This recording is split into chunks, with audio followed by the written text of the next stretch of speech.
Roberto Argirimo, allora il nostro opinionista ci vuole un po' spiegare il regolamento, chiamiamolo il regolamento, cioè che cosa Sí. alla fine, Ahora, diciamo, bolle in pentola per i nostri telespettatori. non è facile. Allora, non so abituato a parlare in Veneto, perché per lavoro ovviamente Se vuoi faccio... cambio subito, mi parlo in Veneto. non è- Ecco, bravo, è quello che mi piacerebbe. Non so se, Allora, si capisce tutti. il non so. regolamento che abbiamo qui oggi è un regolamento solo. La lingua veneta è una lingua parlata in sti posti da 1100 anni. In ega contà per una botta di tempo che il Veneto, se ti parli in Veneto, ti sei un ignorante. Giusto? Sì. È il sentire comune a livello nazionale. Noi altri qua non vedremo di parlare in Veneto, perché non è probabilmente neanche il vostro modo di proporre.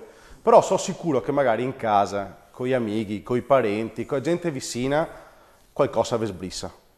Sicuramente parli anche a voi altri in casa, con gli amici in Veneto. Quindi se vi sentite a vostro agio, e dato che la gente che ne sta guardando sicuramente è veneta, siamo tele serenissima, il programma è messo Veneto, se vi capita di far sbrissare qualche parola in Veneto, non deve c'è per paura.